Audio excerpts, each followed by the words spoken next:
ये बहुत ही छोटा चैप्टर है और इस छोटे चैप्टर को एक तरह से हम फिनिश कर चुके हैं। लेकिन अगर आपको ध्यान हो तो जब हम स्टार्ट मैंने कंट्रोलिंग का प्रोसेस पढ़ाया था, तो कंट्रोलिंग के प्रोसेस में दो वर्ड आए थे, क्रिटिकल पॉइंट कंट्रोल और मैनेजमेंट बाय एक्सेप्शन। तो हम उन्हीं दो पॉइंट को यहाँ पर डिस्कस करेंगे। तो सबसे पहला है critical point control. Critical point control कहता है कि आप जो भी एक्टिविटी करते हैं उस एक्टिविटी में आप एक पॉइंट पहचानिए जो क्रिटिकल है, बहुत ज़रूरी है, and concentrate on that point only which are very important for the result.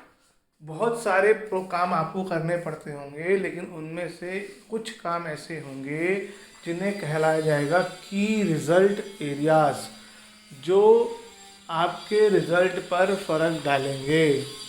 It is neither economical nor easy to keep check on each and every activity. ना ही वो आप हर एक चीज़ पर नज़र रखें, ये ना इकोनॉमिकल है, यानी सस्ता नहीं है, महंगा पड़ता है, और ना ही पॉसिबल है कि हर एक पर आप चेक रखें। तो there should be focus should be on key result areas, short में बोलते हैं KRA, छोटा सा एरियाज है ना, which are critical to the success of an organisation. किसी भी ऑर्गेनाइजेशन सक्सेस के लिए ज़रूरी है। मैं आपको बहुत छोटा सा एग्जांपल देता हूँ। आप क्या कहते हैं, केवी में पढ़ते हैं, और हमारे केवी में 10th और 12th का रिज़ल्ट बहुत इम्पोर्टेंट है।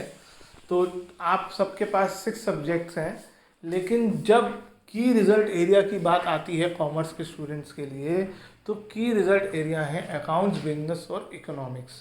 क्योंकि जनरली मैथ्स भी है और आईटी भी है, लेकिन हिंदी और इंग्लिश की और फिज़िकल एजुकेशन, इनको की रिज़ल्ट एरिया में नहीं काउंट किया जाता है, क्योंकि नॉर्मली स्टूडेंट इनमें ठीक ठाक नंबर ले आता है और फेल होने के चांसेस तो ना के बराबर होते हैं।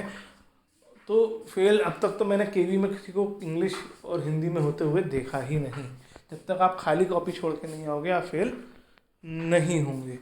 तो हमारे लिए की रिज़ल्ट एरिया क्या है? रिज़ल्ट के लिए हमें किन पे कंसंट्रेट करना चाहिए? हमें कंसंट्रेट करना चाहिए 3 सब्जेक्ट पर। ऐसे ही साइंस में भी 3 सब्जेक्ट पर कंसंट्रेट किया जाता है, केमिस्ट्री, फिजिक्स और मैथ्स। तो जब भी कोई नोटिस आता है या कोई भी बात होती है, कोई भी डिस्कशन होता है, या कोई भी टेंशन वाली बात होती है, रिजल्ट ऊपर से बात करते हैं रिजल्ट के बारे में, हमेशा इन 6 सब्जेक्ट्स पर कंसंट्रेट करा जाता है क्लास 12th के, ताकि बच्चों का रिजल्ट इम्प्रूव हो। बाकी सब में वो अपने आप पढ़ लेता है। ये 6 सब्जेक्ट ऐसे हैं जिनके टीचर्स को बार बार कोई ना कोई बात कही जाती है। इवन जितनी भी वर्कशॉप्स होती हैं बच्चों के लिए, कुछ भी डिस्कशन होते हैं, इन्हीं से 6 सब्जेक्ट में किए जाते हैं। तो इसलिए हमारे केवी ने इनको की रिज़ल्ट एरिया माना है। उन विंटर में जब एक्स्ट्रा क्लास लगती है तो सिर्फ इन्हीं 6 सब्जेक्ट की लगती है। तो ये की रिज़ल्ट एरियाज़ हैं for the success of the organisation. These KRAs are set as critical points. Critical मतलब जो बहुत ज़रूरी हो, क्रिटिकल सिचुएशन आपने पढ़ी होंगी, किसी कोई बहुत ज़्यादा बीमार है तो क्रिटिकल इलनेस कहते हैं उसे। If anything goes wrong at the critical point the entire organisation suffers. अगर इस क्रिटिकल पॉइंट में कुछ गड़बड़ हो जाती है तो पूरे ऑर्गेनाइजेशन पे इसका इफेक्ट पड़ता है। एग्जाम्पल दिया है इन्होंने, in a manufacturing organization an increase of 5% of labour cost may be more troublesome than 15% increase in postal charges. क्या कहना चाह रहा है वो?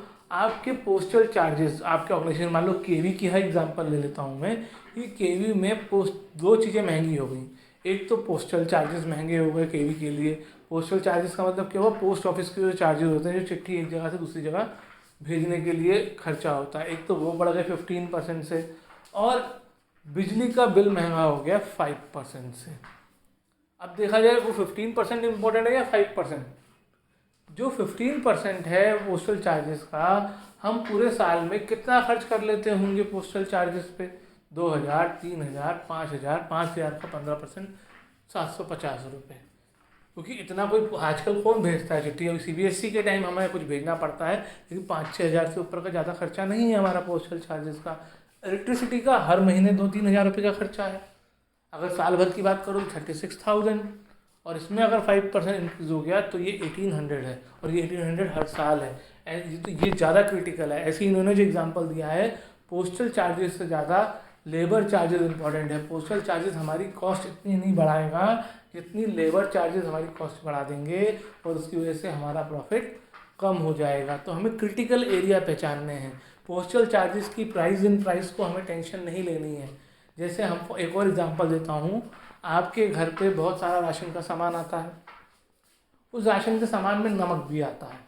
अगर नमक की कीमत डबल हो जाए और घी की कीमत 50% बढ़ जाए, डबल ना हो 50% बढ़ जाए, तो क्या ज़्यादा ट्रबलसम है? मेरे ख्याल से तो घी, क्योंकि सॉल्ट की आप क्वांटिटी ना ज़्यादा इतना यूज़ करते हो कि वो आपके लिए इतना इफेक्टिव होगा, और वही 12-13 रुपये का 25-26 रुपये का है, तो अगर बढ़ भी गया तो 25-26 रुपये और। लेकिन घी जो आता है वो 400-500 का आता है, देसी घी। उसमें अगर आप वो महंगा हो जाएगा 50%, तो 200 रुपये, और हर महीने 200 रुपये एक्स्ट्रा। यहाँ पे हर महीने 20-22 रुपये एक्स्ट्रा हो रहे हैं। तो अगर आप वहाँ मैंने सॉल्ट की प्राइस 100% बढ़ा दी, और घी की प्राइस कहाँ सिर्फ 50% ही बढ़ी, लेकिन हमारे घर का खर्चा किससे ज़्यादा बढ़ गया? घी से। तब आपके पेरेंट्स यहाँ जिसकी इनकम कम होगी वो कहना शुरू कर देंगे थोड़ा घी कम कंज्यूम करो ताकि पैसा बचे। नमक के लिए नहीं कहेंगे कि कम कंज्यूम करो, कितना भी महंगा हो जाए इतना महंगा नहीं होगा कि वो अफोर्डेबल ना रहे।